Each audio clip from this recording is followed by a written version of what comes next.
Assalamualaikum warahmatullahi wabarakatuh. Bismillahirrahmanirrahim. Alhamdulillahirabbil alamin. Wassalatu wassalamu ala samsil mursalin wa qamarin nabiyyin wa sidratil muntaha al-arifin Sayyidina Muhammadin wa ala alihi wa sahbihi ajma'in. Amma ba'd. Ila hadratis sultan awliya wa sayyidil muslimin. Al-Fatihah. A'udzubillahi minasyaitonir rajim.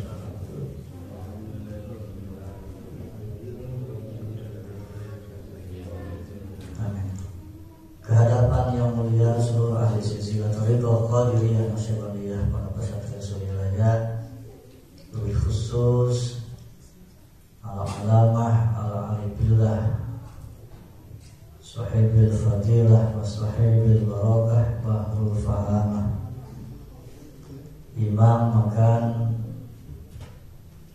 Malika Zaman Baqai Nabi Amir Rahman wa Naib Rasulillah wa Rizal Kitab Sayyidi Syekh Muhammad Abdul Ghaus Saifullah Masrur Al-Qadiri Masyarakat Al-Kamil Qadar. Semoga khusus para sahabat haus nantiasa Allah panjangkan usia dunianya, limpahan keberkahan karunia dan segala bentuk karunia semoga senantiasa Allah tambahkan kepada beliau, dan semoga tercurah terlimpah kepada kita semuanya untuk kemaslahatan kita semuanya. Amin. Al-Fatihah.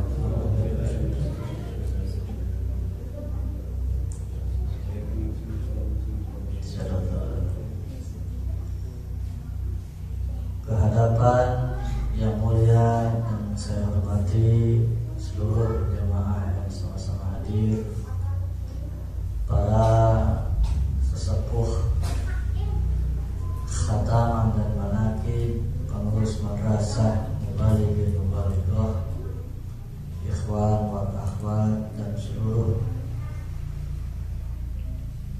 reng-rengan dai-daiyah. Juga tidak lupa kepada khusus Sayyidul Baik, Sayyidul Al-Fuqah, Bapak Ustaz Bayu Sugeng beserta keluarga yang sangat saya hormati dan yang Allah muliakan. Tidak lupa kepada pengatur waktu, pembacara yang saya hormati, yang Allah muliakan, bersama Bapak Ustaz dan seluruh yang sama-sama berjuang untuk menjadi pelaku pengamal dan pelestari ajaran thariqah Qadiriyah Nasyabandiyah Pondok Pesantren Suryalaya. Semoga segala perjuangannya Allah permudah, Allah terima jadi amal-amalan yang baik ketika hadapan Allah Subhanahu wa taala. Amin ya Allah ya rabbal alamin. Ibu bapak jamaah rahimakumullah, masih menindaklanjuti sabda bangsa Abah tadi, yang mana bangsa Abah menitipkan pesan khusus kepada saya untuk mengumumkan tentang adanya ladang khidmat. Saya katakan ladang khidmat.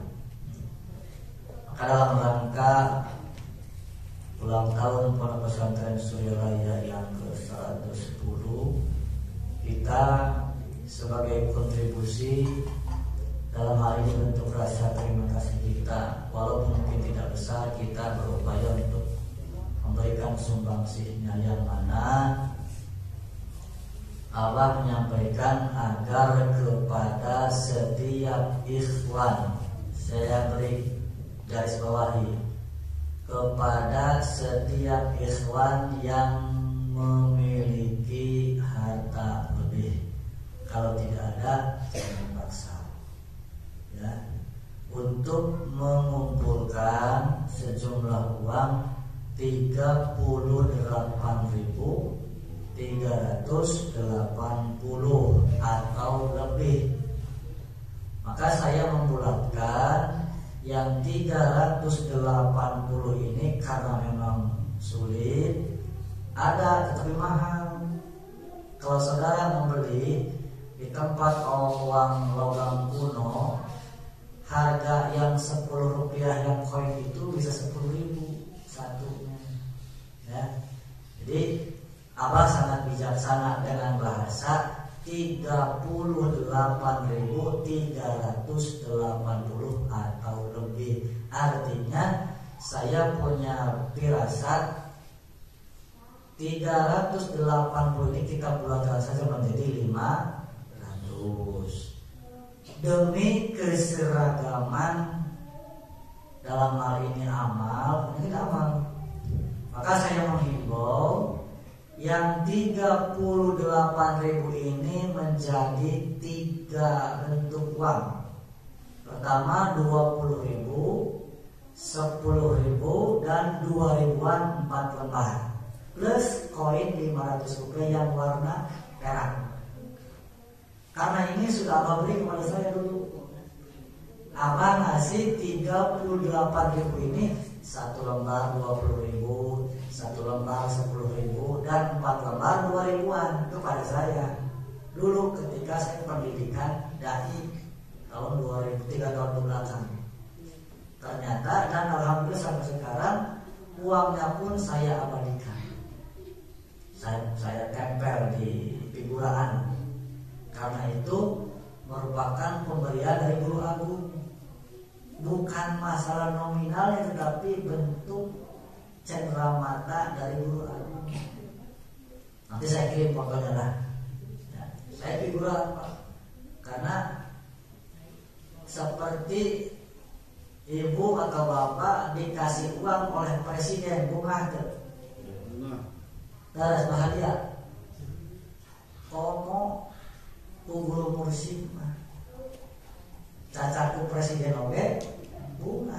Komo guru mursyid. Guru mursyid mah khalifah Allah. Guru mursyid itu khalifah Allah fil ardi, wakil Allah di bumi, naib Rasul sebagai pengganti Rasul. Maka saya menghimbau, ini pun yang mau ikut saja, tidak mau ikut ya jangan dipaksa. Ya, tidak punya jangan dipaksa kalau tidak punya. Ya, ini yang punya dan yang niat dan yang mau ikut dalam rangka keseragaman. Jadi nanti dikumpulkan di plastik bening, ya, di plastik yang berat 1,5 kilo atau 1 kilo, kan ada yang bauran bening. Nanti dimasukkan 10.000, 20.000, jadi 1 lembar 20.000, 1 lembar 10.000 dan 4 lembar uang 2.000 rupiah. Dan koin 500 rupiah yang warnanya perak, jangan emas, ya, yang warna perak. Jadi biar seragam. Kita di plastik Pak Andre jangan dibuka plastiknya, biar aja diikatnya, simpan dan istiqomah, itu terlihat seragam semuanya. Itu yang diharapkan bangsa Allah, adanya kekompakan. Kalau Bapak membaca wasiat bangsa Abah yang kelimanya, Abah memesankan jaga kekompakan di antara para ikhwan. Saya punya wasiat Abah, karena ketika pengangkatan wakil talqin semuanya satu berkas diberikan, ijazah, SK dan semuanya diberikan, termasuk wasiat bangsa Abah di situ ada. Nah, jadi dalam rangka keseragaman amaliyah, saya menghimbau khusus kepada ikhwan Madrasah Istiqomah Cimahi untuk mengumpulkan sejumlah uang dalam rangka nanti membantu ulang tahun Surabaya itu, diseragamkan uangnya, ya. Nanti yang uangnya 10 ribuan yang ditukarkannya ke warung ke mana gitu, artinya 20 ribu supaya seragam, enak seragam. Kenapa Abah menyeragamkan lagam khataman? Karena memang sabda Abah Anom kepada bangsa Abah dulu.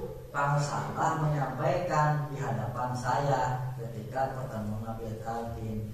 Abah Anom begini menyampaikan, tartib teh kudu di mana-mana, tartib teh kudu di mana-mana. Artinya tertib itu kita tertib hidup di masyarakat, tertib berkendaraan di jalan raya, termasuk tertib dalam beramaliyah.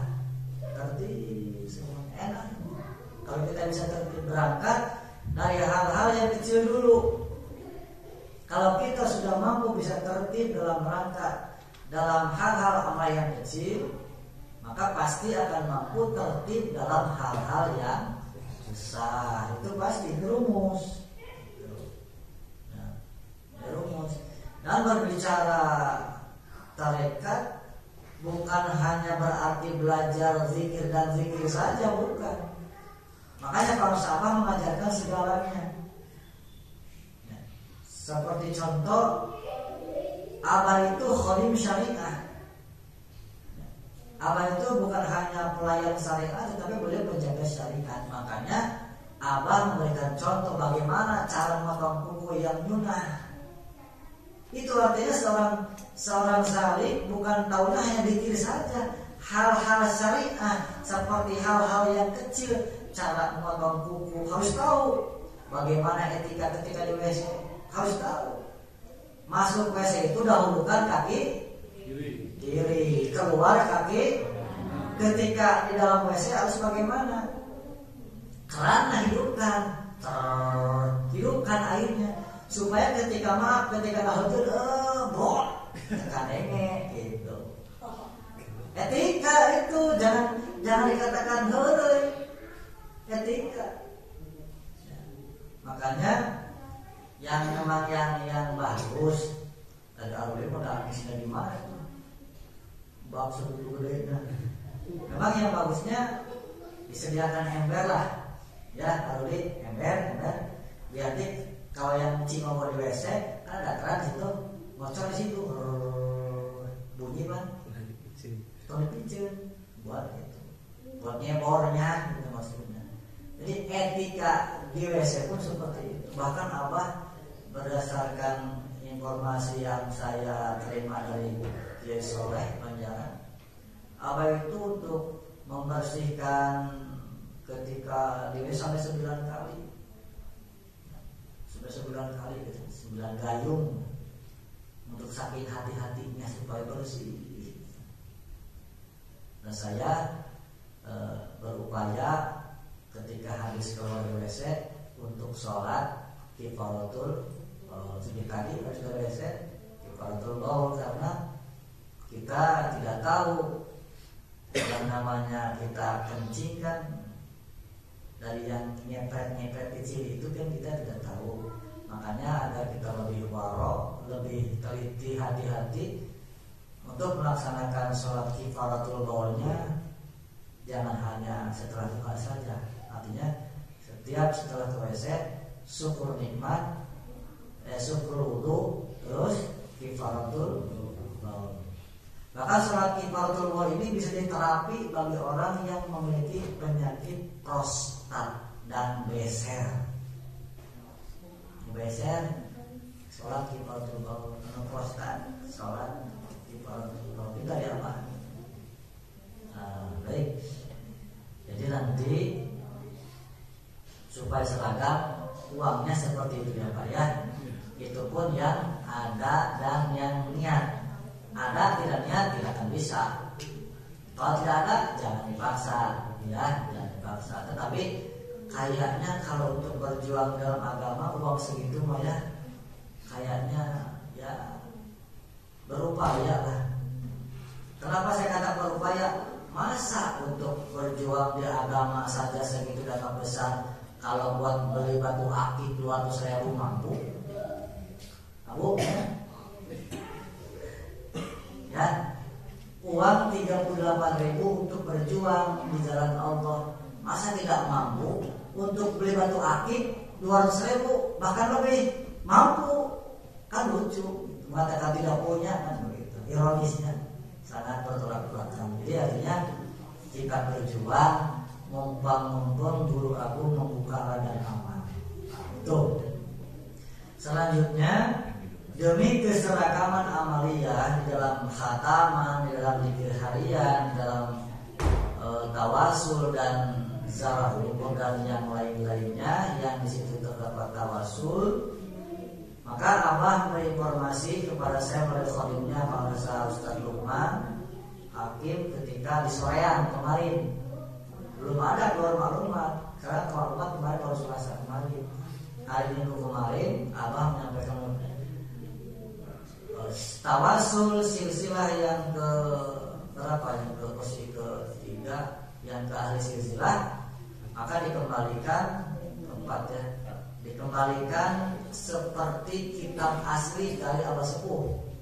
Rujukannya kitab Insan Kamil dari Abah Sepuh, dikembalikan. Jadi summa ila arwahi ahli silsilah Qadiriyah Naqsyabandiyah Ma'had Suryalaya wa jami'i ahli turuqi. Ya. Jadi tarikatnya jangan dibawa. Kan sudah wa jami' ahli turuqi. Kalau awal pakai tarikat rancu kalimatnya nanti yang bertumpang tindih gitu.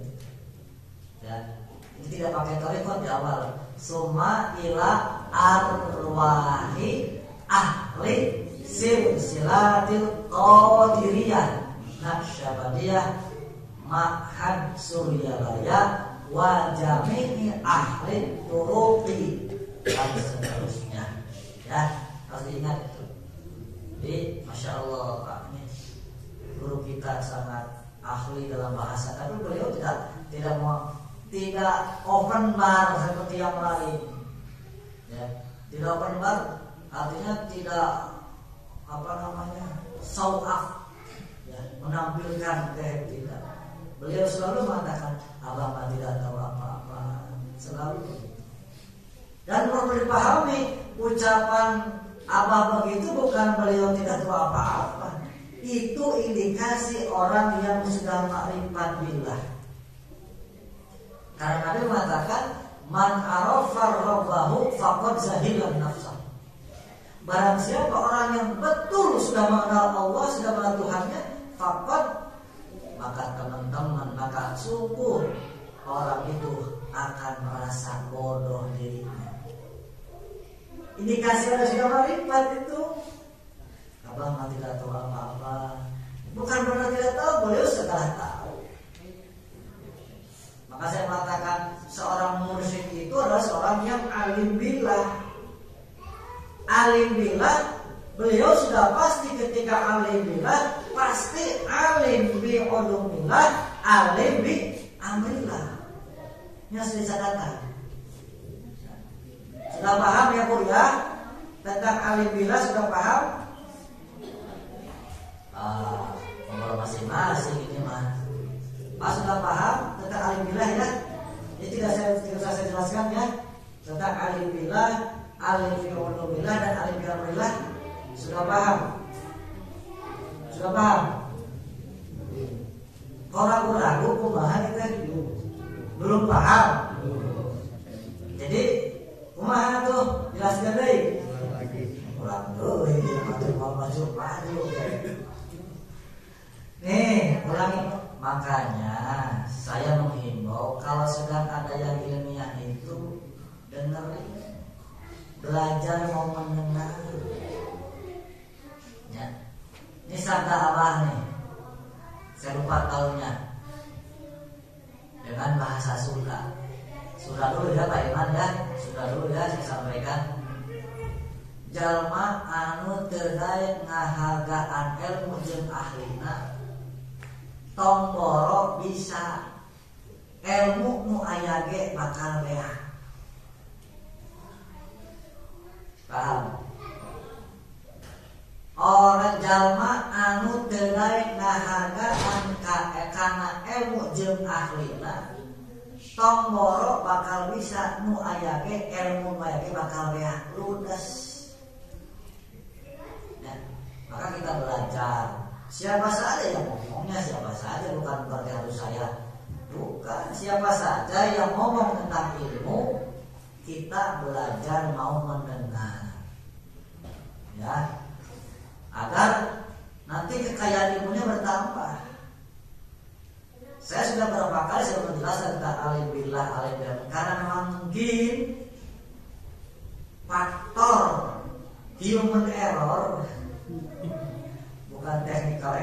human error teh karena faktor manusiawinya yang mungkin tawajuhnya terlalu dalam sehingga tidak bisa naik lagi ke atas. Ya, saya menyarankan kalau tawajuh jangan terlalu dalam, takut tidak bisa naik. Ya, bukan. Kalau tawajuh jangan. Bagaimana terlalu dalam? Nih perhatikan nih, tawajuh yang terlalu dalam.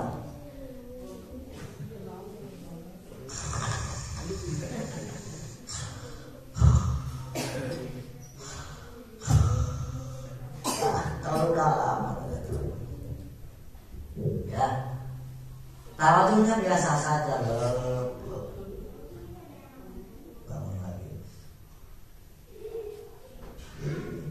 Ya, kalau tawajuhnya tidak terlalu lama, dengar kami dari baca Al-Quran sampai Malkawah juga dengar. Karena tawajuhnya tidak terlalu dalam, bisa naik lagi, sabar. Kalau tawajuhnya terlalu dalam, untuk kita mah beda dengan guru agung. Guru agung mah begitu dalam, memang menyelamnya dalam. Karena beliau ahli menyelam. Beda dengan kita. Tilelep. Kita mah bukan menyelam, bukan gelam kita. Kalau guru agung ketika tawajuh itu beliau menyelam. Awas bahasa yang salah. Beliau itu sedang menyelam di lautan mahabbah wal ma'rifat, maka dinamakan bahrul hayat. Bahrul hayat itu lautan mahabbah dan ma'rifat, dikatakan bahrul hayat. Beliau ketika tawajuh, beliau sedang menyelam. Kalau kita bukan menyelam, kita makan tenggelam. Kalau orang tenggelam, lupa buktinya.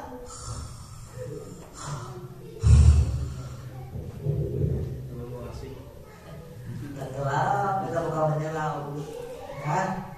Jadi jangan terlalu dalam ya menyelamnya dari kita. Nah, baik. Mudah-mudahan jadi pemahaman di pembelajaran. Nah, saya praktekkan Pak. Saya praktekkan ketika manaqib isi rasa saya bertekad. Manaqib isi rasa saya berupaya tidak akan timbul. Saya begitu. Walaupun berjuang ketika manaqiban dalam sedikit, tidak lagi saya. Ketika semakin mendalam, mau benar dari maksudnya ya. Maka lebih baik malam bentar deh. Jadi dilihat tuh siapa, boleh.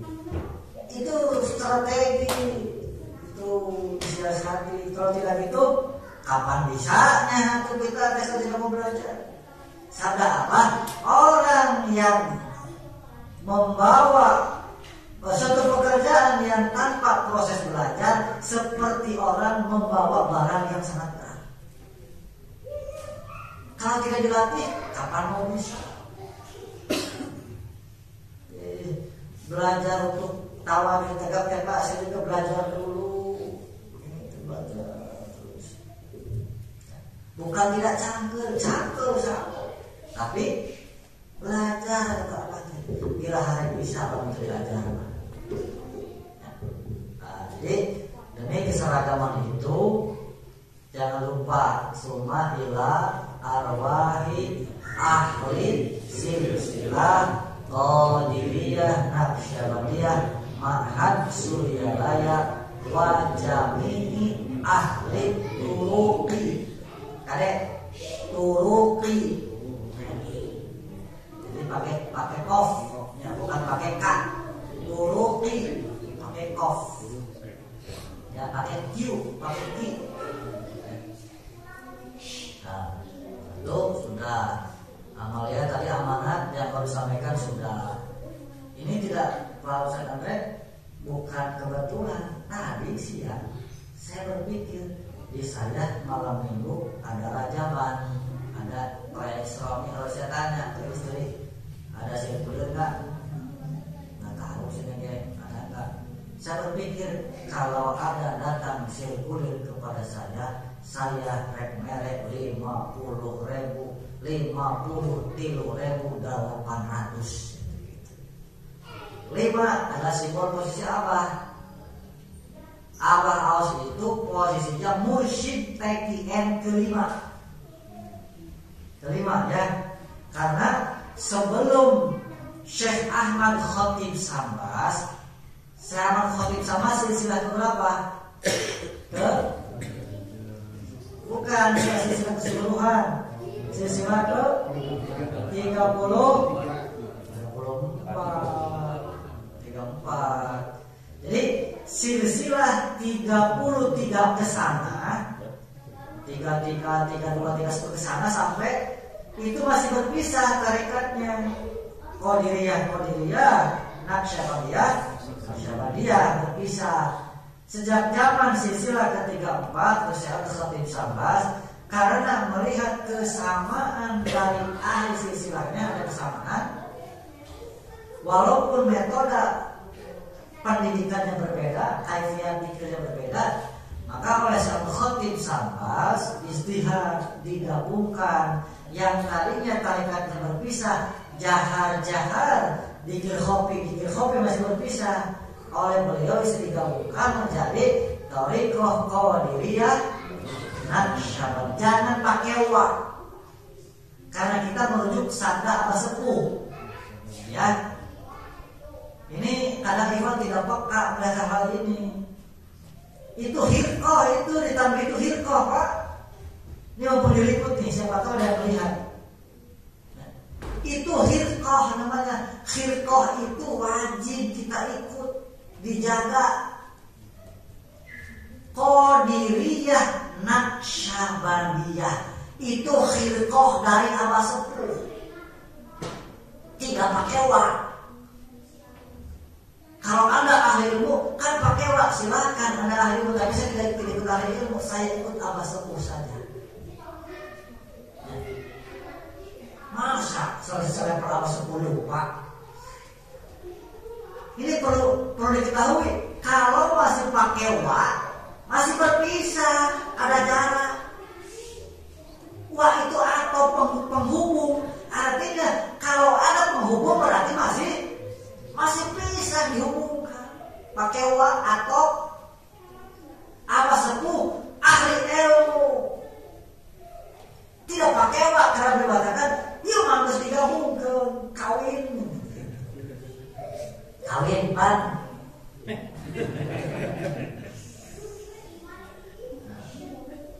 Jadi ketika tidak pakai wa berarti larut sudah. Laut dan hiji tidak bisa dipisahkan. Artinya ketika dikir jahar jangan. Ketika kita tidak diijar pun jalan larut hiji. Ya, jadi saya menghimbau kepada para ikhwan khusus karena saya istiqomah tong bahasa apa? Sintelik dibaca tanwin itu hirqah itu. Jadi Qadiriyah Naqsyabandiyah. Makanya dalam tawasul tidak pakai wa, tapi masih ada. Jangankan ikhwan wakil talqin masih ada yang seperti itu.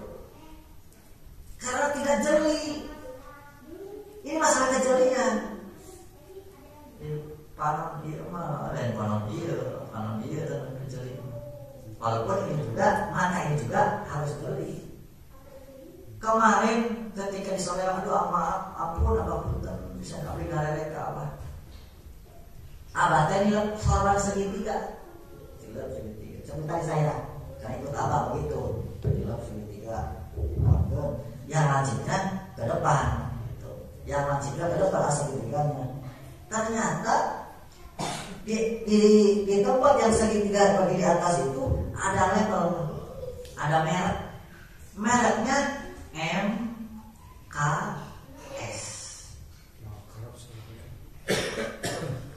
Saya mikir, eta Abah ngadidik ka saya eta mah.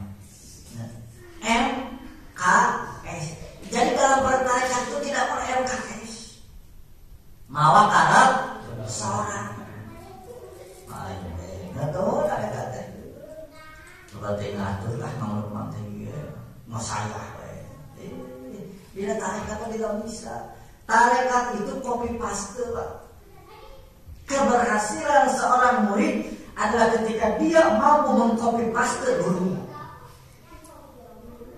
Copy paste dalam hal apa? Dalam sekolah. Makanya saya mempraktekkan cara duduk para sahabat bagaimana. Ternyata Pak, cara duduk para sahabat itu ketika sholat sunnah syukur nikmat tak terhitung, yang setelah beres tasyahud akhir duduk posisi kakinya iftirashi, duduk tawaruk. Ketika beres sujud syukur kembali lagi selamat baru posisi kakinya duduk tahiyat akhir. Begitu. Karena kemarin saya dari Soreang di Bandung, saya dan malam kaki ngintip kaki kalau sahabat bagaimana cara itu begitu. Jadi ketika sholat syukur nikmat, sujud terakhir syukur nikmat di tahiyat akhir, tidak tahiyat awal, tahiyat dua rakaat, posisi kakinya duduk tawaruk. Beres. Assalamualaikum warahmatullahi wabarakatuh. Baru sujud. Allah Akbar. Jadi syukur kembali lagi. Ketika kembali duduknya kakinya posisi tahiyat akhir, yang ngeyek gitu tak. Sambil assalamualaikum. Kemudian ketika sholat birrul walidain, si makmum sunnah menjawab amin. Yang mimpin saja sudah imam. Makanya imam doanya jangan mufrad, harus jangan Allahumma firli, jangan Allahumma firli. Saya dengar apa? Allahumma firli. Maka di belakang amin. Terus imam makmum kita. Makanya seorang imam itu harus paham segala ilmu bahasa, harus paham. Karena ketika jadi imam, dia berdoa bukan untuk pribadi, juga untuk semua, untuk makmum juga. Makanya mesti paham. Jangan Allahumma, saya dengar apa teh? Allahumma firlana. Oh, berarti apa juga seperti itu.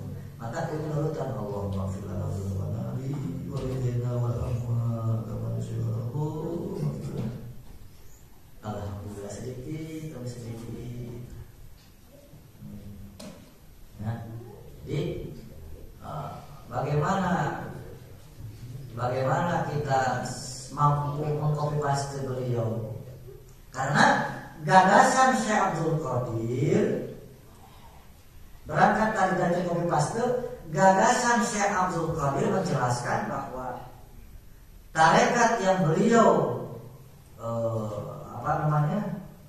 yang beliau sampaikan, yang beliau amalkan, ada yang namanya pilar-pilar tarekat beliau. Yang dalam hal ini bukan secara tasawuf, beda. Kalau pilar yang tasawuf dari Syekh Abdul Qadir ada 8 pilarnya. Kalau tarekat Qadiriyahnya ada 5, sebagaimana gagasan yang dicatat oleh Allah dalam kitab Miftahus Sudur. Ini pun tidak boleh disilang-silang, tidak boleh. Harus berdasarkan poin-poinnya, urutannya. Yang pertama, ulumul himmah atau himmatul aliyah, itu dijadikan yang pertama. Tinggi cita-cita. Orang yang tinggi cita-cita tadi seperti beginilah. Kalau punya cita-cita tahu contohkan begitu. Begini contohnya, kita punya cita-cita hayam surga yang umum lah, yaitu Jannatul Firdaus. Itu yang punya secara umum. Tapi dalam dimensi tarekat, surga itu cuma 4. Kalau dimensi syariat ada 7, ya. Jannatul Ani, Jannatul Ma'wa, Jannatul. Kalau dimensi tarekat cuma 4. 1 Jannatul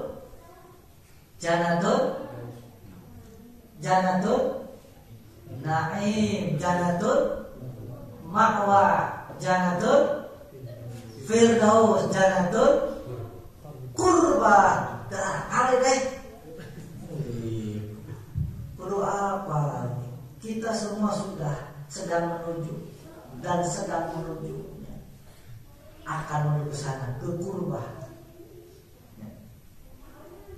Karena kurba itu adalah untuk para ahli zikir, untuk ahli zikir, khusus untuk ahli zikir jangan kurba itu. Nah, jadi yang pertama adalah ulul himmah, tidak boleh disimpan di belakang. Yang pertama, pilar tarekat qadiriyah adalah ulul himmah. Ini dijadikan asas pada Ba'anom. Asas itu adalah pegangan yang pokok. Ya, tinggi cita. Yang keduanya,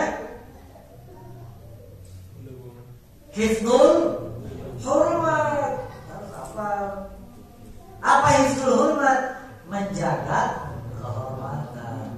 Maka kita di mana saja yang mengaku murid Abah Aos, agar kita menjaga kehormatan. Contohnya, yang mengaku murid Abah Aos, tolong fikihnya diperhatikan. Walaupun dulu seneng pakai celana kokoloran, ayeuna mah wayahna lamun keluar mah pakai kolornya yang panjangnya di bawah lutut. Itu menjaga syariat. Sabda Syekh Abdul Qadir, pegang syarat dan jaga batas-batasnya syarat. Aurat laki-laki mutlak. Apa mutlak teh? Mutlak di sini baik di dalam sholat dan di luar sholat. Mutlak aurat laki-laki antara pusar dan lutut. Jadi kalau pakai celana lari pagi silahkan, kalau masih suka lari pagi. Dan saya juga suka jalan pagi. Tapi lantas jangan mengabaikan syariat, mentang-mentang resep pakai celana di atas lutut, jangan. Dan saya masih senang renang, gue mah wayahan we. Walaupun renang pakai Hawaii. Pakai etota cara lutut bisa kompran, pakai kompran. Bisa, itu lebih bagus seperti itu.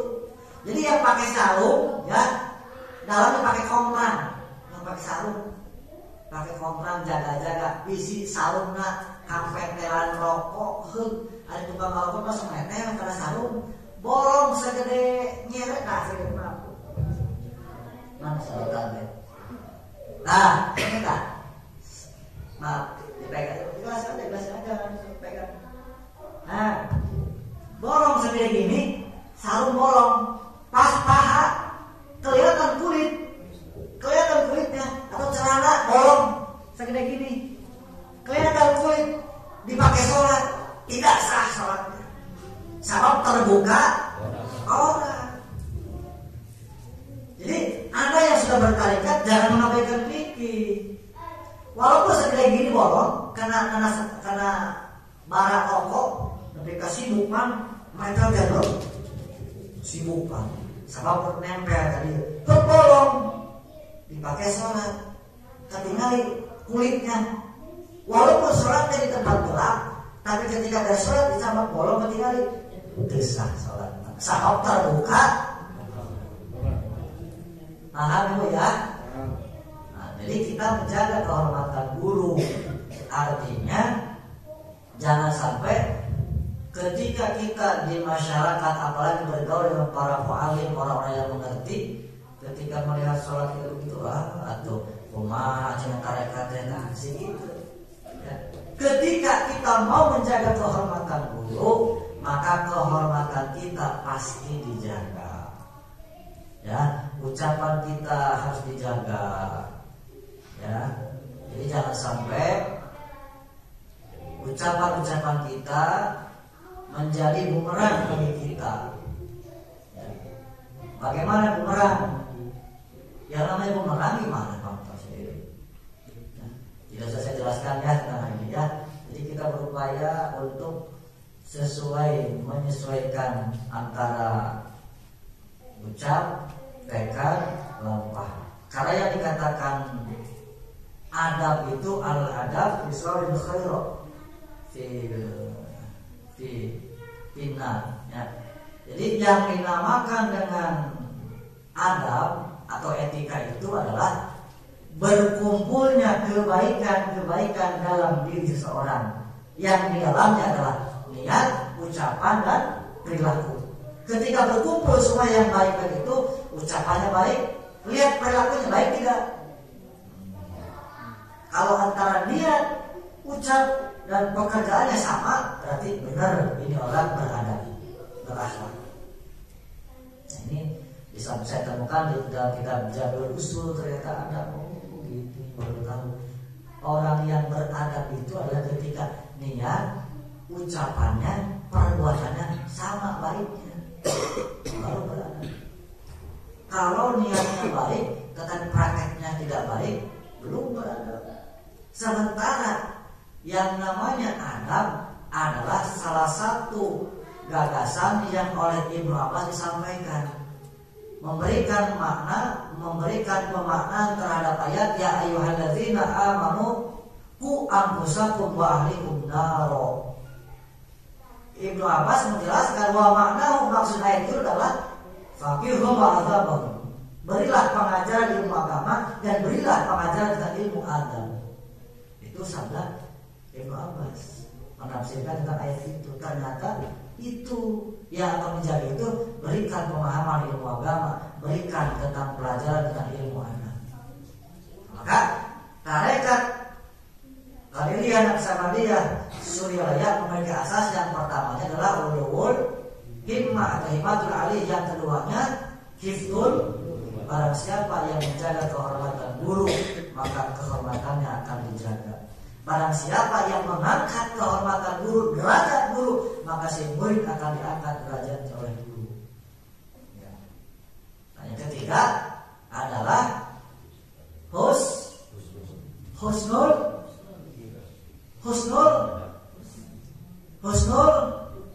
khotimah, husnul khidmat. Memang gak wajar Pak.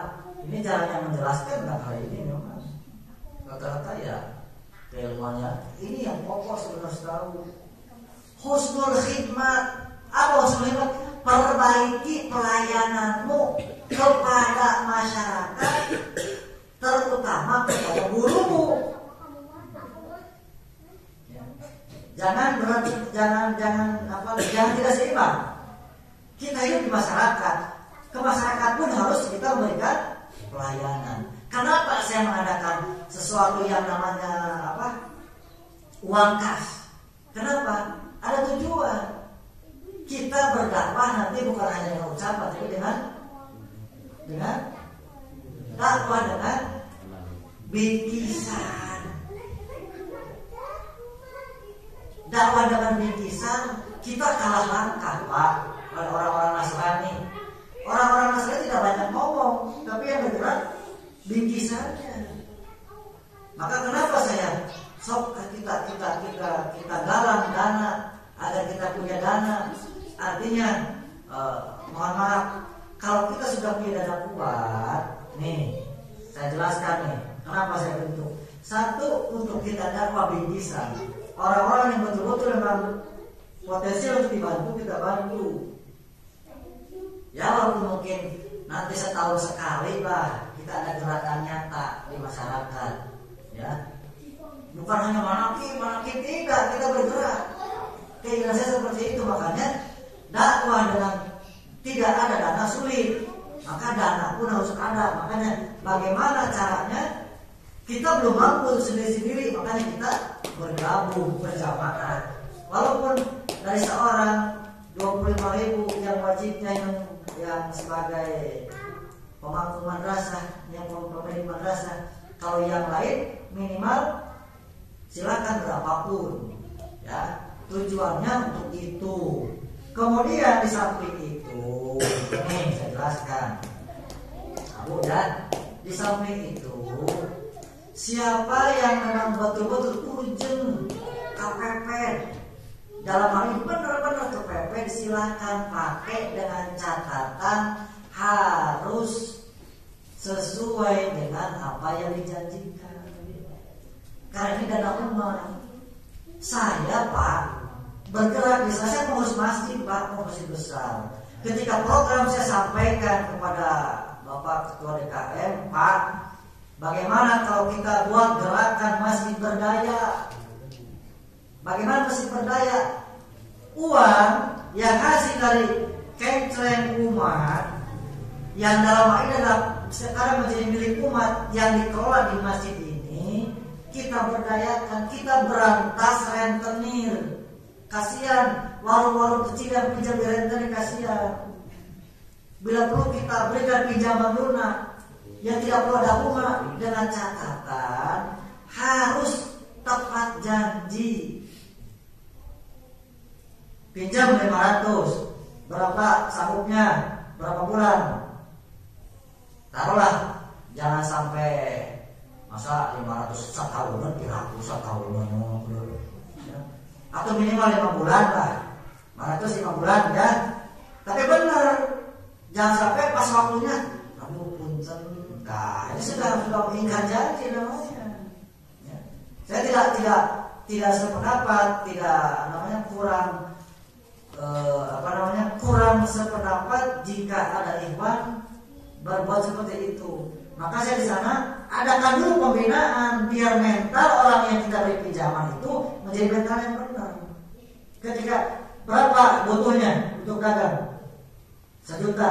Sambut per bulan berapa? 100.000 10 bulan. Oke, benarnya tidak usah saya lagi sudah datang. Ketika sudah terbina benar. Tapi Masya Allah Pak Daus, karena mungkin terlalu banyak orang yang tidak jujurnya, program yang boleh saya katakan ini program mulia sebenarnya, tapi beri ACC kepada KM, padahal kondisi keuangan puluhan juta. Saya tidak banyak ambil saya beri 5 juta, saya kelola, saya mampu insya Allah sebenarnya. Tapi karena mungkin terlalu banyak orang yang tidak jujurnya, jadi mungkin dia anak jujur, terpercaya enggak, ya sudah.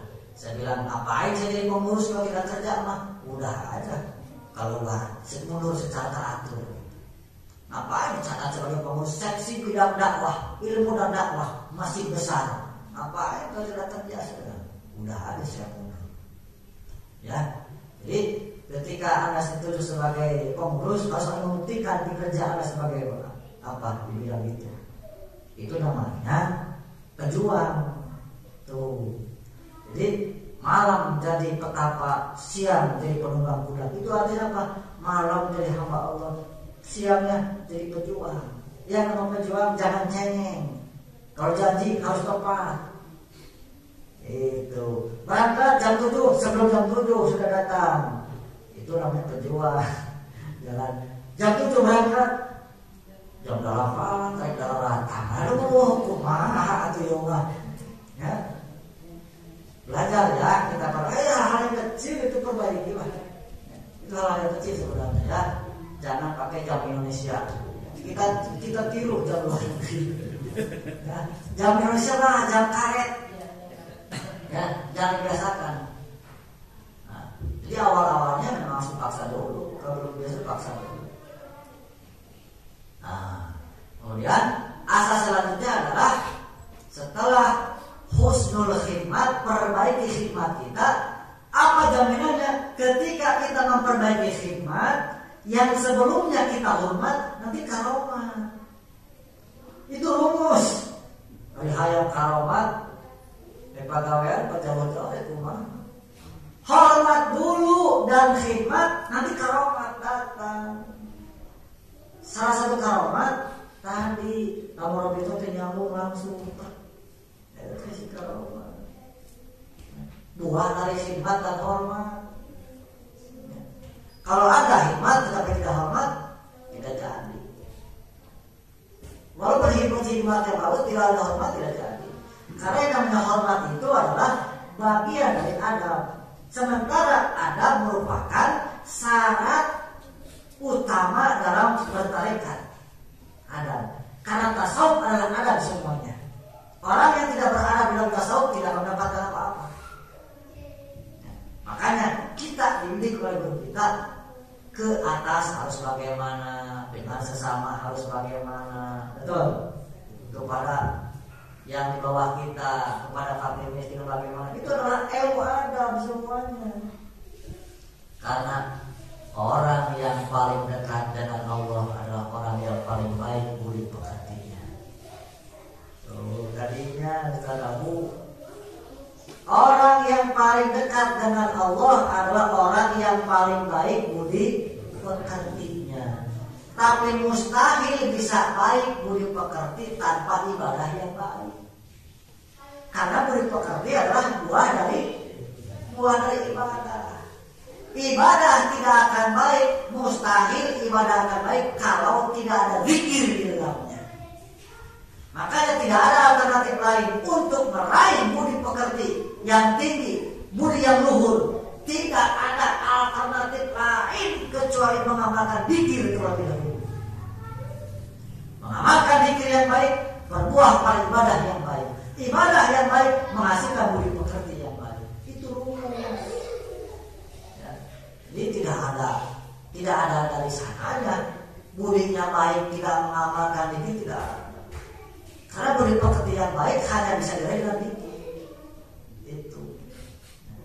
Jadi yang ketiganya adalah husnul khidmat. Kada di pohon ya para hobe itu mah. Ya. Satu.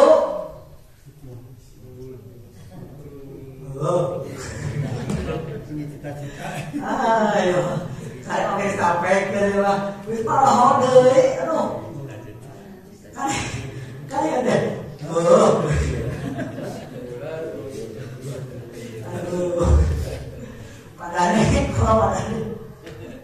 Satu adalah ulul himmah, ulul atau himmatul aliyah, tinggi cita. Yang kedua hifdzul hurmat, menjaga kehormatan. Yang ketiga husnul khidmat, artinya memperbaiki pelayanan.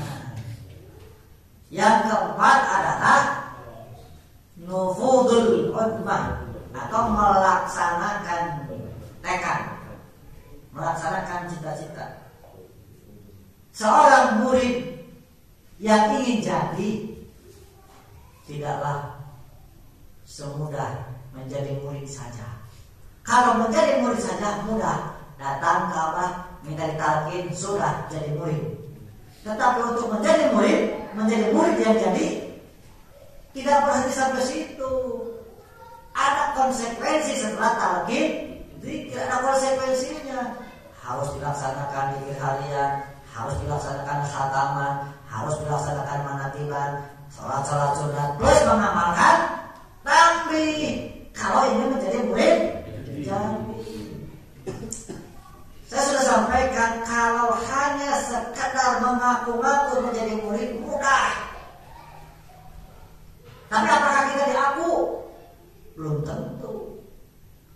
Pengakuan bisa boleh selesai sah-sah saja. Seperti kita mengaku umat Nabi. Saya umat Nabi. Cek Nabi. Erak mereka kubur. Seperti kita mengaku murid Abah. Tapi kalau tidak melaksanakan apa yang disukai Abah, apakah pantas kita masuk ke murid? Cek Abah teh, hataman, jam hataman. Ditanya sok hataman, lampu mah atuh murid cengeng kieu mah. Ini kesukaan Abah hataman. Bahkan di dalam kitab Tanwirul Qulub bahasanya begini Pak Ustaz Firdaus. Kalimatnya qalbu itu seperti lampu tempel. Qalbu itu al-qalbu kal-qandil. Qalbu itu seperti lampu tempel, seperti tempat Roma. Tekun, ulet di dalam zikir sama dengan memasukkan minyak ke dalamnya.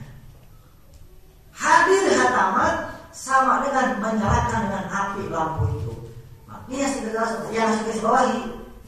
Tidak boleh tidak yang ingin senantiasa terang kalbunya dua perkara itu dilaksanakan, tidak boleh tidak. Artinya wajib.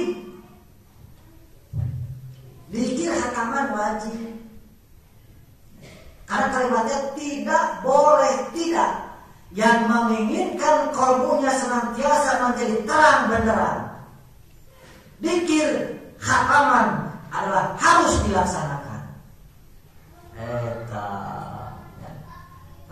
Bagaimana akan terang? Penyakit yang menggelapkannya pun tidak sembuh. Bagaimana mau sembuh penyakit?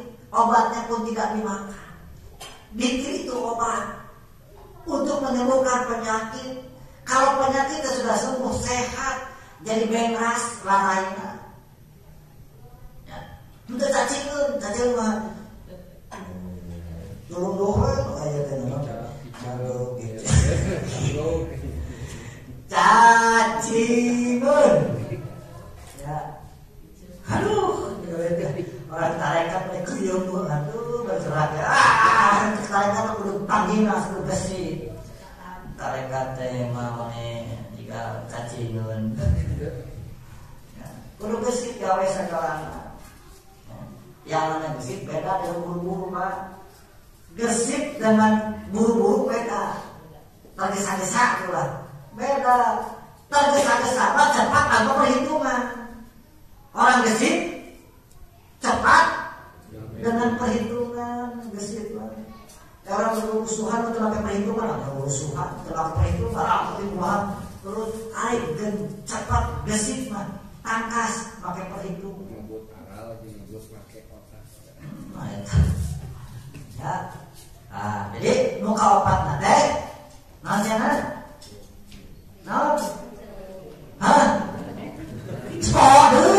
Masya Allah, itu kumaha, nufudul, uzmah, maka kawan seketat. Jadi sampai itu setelah horderi itu kumaha, nufudul uzmah, melaksanakan cita-cita, melaksanakan tekad.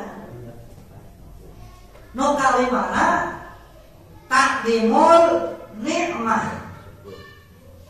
Takdimul nikmah itu mengagungkan nikmat-nikmat Allah.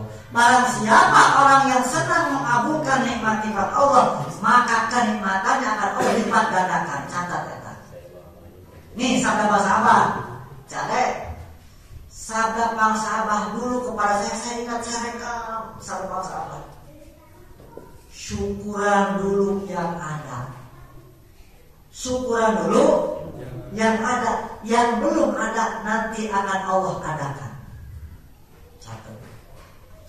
Alhamdulillah saya oleh Abah di Pasihanja, Sasetel, Sorban, Bambang, karena memang saya Abah boleh Abah pakai umur saya tertarik. Amin. Punya alhamdulillah. Syukuran heula nu aya. Ya. Bersyukur dulu yang ada. Nanti yang belum ada akan Allah adakan dengan keberkahan dari guru musik. Itu. Ya.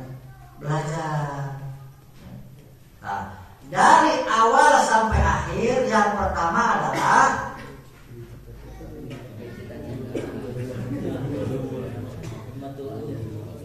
ulul himmah atau himmatul tinggi cita. Yang kedua hifdzul menjaga kohor. Yang ketiga husnul. Yang keempat nufudul. Yang kelima takdimul nikmat. Yang kelima ini bisa digenggam, bisa diraih. Alatnya adalah zikir jahar. Itu bisa terlalu zikir jahar benar. Zikir jaharnya harus mantap. Zikir jahar akan kuat, menghasilkan zikir khofi akan kuat. Dengan zikir jahar kuat, zikir khofi kuat, akan mampu meraih 4-5 asas itu. Zikir jahar kuat, zikir khofi kuat, mampu meraih itu. Cuma dengan ada catatan, tidak akan mampu zikir jahar kuat kecuali harus banyak manakiban. Kemana tipan mau kuat dikit dah. Cukup aja 200 dikit dah. Tapi kalau sama 200 deh. Ya. Ditanya, diberi duit 2.000 loba santik. Pakai sedikit banyak. Bu, dikasih uang 1.000 lah jam. Tong 1.000 loba, dikasih uang 500 sedikit banyak. Ngan cukup ke balik uyah, dia bisa 1.500 karena maksud tuh cukup banget. Pakai naon tuh? Cilok ke 1.000 enak mah. Cilok ke 2.500. Atuh cukup naon 500. Kecap. Arek anak onaman dahar kecap. Dikir 500 loba santai. Nah, cicing. Saya tanya, dikir 500 banyak sedikit? Banyak. Hari duit 500 saeutik. Hari dikir 500 loba teuing. Hari kahayang loba kumaha teh? Hari kahayang loba dikir dari loba kumaha tuh. Kumaha hari kahayang loba hari gawe. Aduh.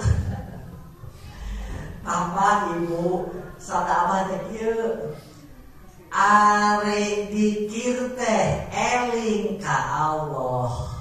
Dikir teh eling ari Allah teh nu nyukupan sagala pangabutuh urang. Maka lamun loba pangabutuh kudu loba eling ka Allah. Hadeuh kudu loba dikir. Wing loba pangabutuh ieu dikir kudu loba.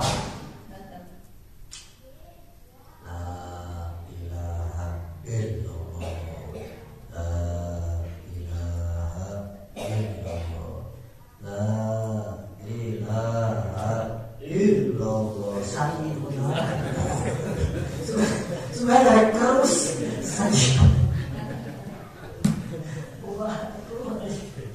Aduh, ayolah bangkit. Minimal keikhwan ngarah katutupang, ngarah kabuka hijab minimal 300. Karena dalam kaidah di dalam kitab Bidayatus Salikin, hijab seorang anak hamba, anak Adam, hijabnya akan terbongkar kecuali dengan melaksanakan zikir minimal 1.200 sehari semalam. Minimal 1.200. Aduh, geningan euy. Maka benar teu salah kata apa? 165 mah atuh euy karek kejogna eta mah. Ari geunah onaman pek teh dahar kejog unggul. Bae mah ngerti enggak? Nah, 165 itu baru nasinya. Kalau enak makan nasi saja silahkan, makan nasi saja nasi goreng tadinya 2 piring sudah. Sangu bungkul nasinya saja. Buat Pak Awidi. Kamari ge puasa putih sangu bungkul kan. Celam-celamnya ini sangu bungkul. Maka 165 adalah merupakan takaran minimal yang semua orang pasti bisa. Karena sudah diterapkan, sudah dipraktekkan. Ya. Jadi untuk kita nih, agar lari kita semakin cepat, minimal jangan kurang dari 1.200 sehari. 3 dibagi 5 berarti minimal kita harus dikir setiap pada sholat 300 kali. Dikali 5 waktu berarti 1.000, sudah lebih dari 1.200. Kelebihan dari 1.200 inilah yang akan mempercepat perjalanan Anda. Karena syaratnya 1.200. Ya. Amin ya Rabbal. Mudah-mudahan bisa melaksanakan. Ya, semoga Bapak Ustadz Bayu khususnya sebagai Syaikhul Bait, Syaikhul Hajat, umumnya kita semua yang sama-sama hadir untuk menjadi pelaku pengaman pelestarian sehingga untuk memakmurkan masjid-masjid Allah, meramaikan manakib bid'ah masing-masing. Semoga segala kebutuhannya, kebutuhan duniawi, kebutuhan ukhrawinya dan semuanya semoga Allah penuhi, semoga Allah tutupi, semoga balai zahir batinnya Allah tolak, semoga apa yang menjadi cita-citanya Allah kabulkan di kalamati wa syarif. Al-Fatihah.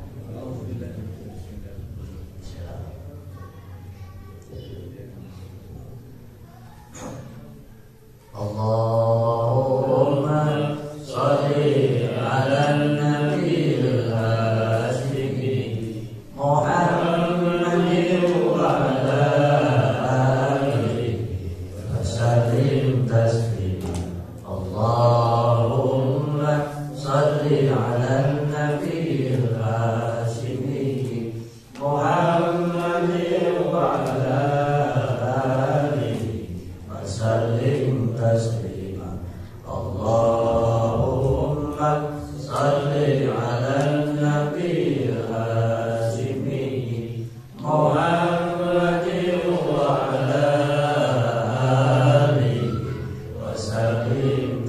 Al-Fatihah.